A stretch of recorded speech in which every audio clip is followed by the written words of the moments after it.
హైదరాబాద్ మహానగరం దేశంలో అతిపెద్ద నగరంగా ఆవిర్భవిస్తున్న రోడ్ల విస్తరణ మాత్రం ఎప్పుడన్నది పెద్ద పజిల్ గా మారింది. పెరుగుతున్న నగరానికి అనుగుణంగా రోడ్ల విస్తరణ జరగడం లేదు. ముఖ్యంగా హైదరాబాద్ ఐటీ కారిడార్ పరిధిలో ట్రాఫిక్ సమస్యలు రోజురోజుకి తీవ్ర జాప్యం తాలుస్తున్నాయి. గత 2 ఏళ్లుగా వాహనాల సంఖ్య గణనీయంగా పెరిగినా దానికి అనుగుణంగా రోడ్ల విస్తరణ, కొత్త ఫ్లైఓవర్లు, అండర్ పాస్ల నిర్మాణం జరగకపోవడంతో ప్రయాణికులు తీవ్ర ఇబ్బందులు ఎదుర్కొంటున్నారు. జీహెచ్ఎంసీ, టీజీఐఐసీ అధికారులు రూపొందించిన ప్రతిపాదనలు కాగితాలకే పరిమితమవుతున్నాయని వాహనదారులు మండిపడుతున్నారు.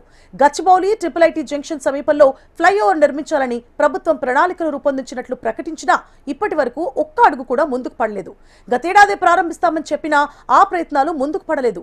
కేవలం గత ప్రభుత్వం హయాంలో గచ్చిబౌలి చౌరస్తా నుంచి కొండాపూర్ ఓఆర్ఆర్ మీదుగా మొదలుపెట్టిన ఫ్లైఓవర్ బ్రిడ్జ్ మాత్రమే పూర్తి చేసి చేతులు దులుపుకున్నారన్న ఆరోపణలున్నాయి. ముఖ్యంగా మైండ్ స్పేస్ జంక్షన్ నుంచి సైబర్ టవర్స్ మీదుగా జేఎన్టీయూ వైపు వెళ్లే మార్గం కొండాపూర్ హఫీజ్పేట్ రహదారుల్లో ట్రాఫిక్ రద్దీ తీవ్రంగా ఉంది.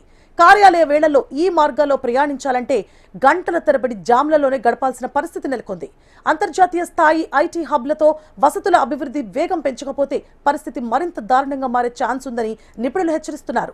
జీహెచ్ఎంసీ, టీజీఐఐసీ అంటే తెలంగాణ గవర్నమెంట్ ఇండస్ట్రియల్ ఇన్ఫ్రాస్ట్రక్చర్ కార్పొరేషన్ల మధ్య కొరవడైన సమన్వయ లోపం కారణంగా ఈ సమస్య మరింత తీవ్రమవుతోంది. ఇక ఐటీ సెజ్లలో అభివృద్ధి పనులను టీడీ ఫైనాన్షియల్ డిస్ట్రిక్ట్ వంటి ప్రాంతాల్లో యుద్ధ ప్రాతిపదికన అభివృద్ధి పనులను చేపట్టాల్సి ఉన్నా టీజీఐఐసీ తీవ్ర నిర్లక్ష్యాన్ని చూపుతోందని ఐటీ ఉద్యోగులు ఆరోపిస్తున్నారు. ఇలాగే కొనసాగితే బెంగళూరు లాంటి తీవ్రమైన ట్రాఫిక్ ప్రాబ్లమ్స్ మనకు వస్తాయంటున్నారు ఐటీ నిపుణులు. ఇప్పటికైనా సర్కార్ ఆ దిశగా ఆలోచిస్తేనే నగరానికి ట్రాఫిక్ సమస్యలు తొలగిపోతాయి. లేకపోతే నగరం ట్రాఫిక్ సమస్యలతో సతమతమయ్యే ఛాన్స్ ఉంది. ఇప్పటికైనా అధికారులు పట్టించుకొని హైదరాబాద్ లో ట్రాఫిక్ సమస్యలకు చెక్ పెట్టాలని కోరుకుంటున్నారు ఐటీ నిపుణులు.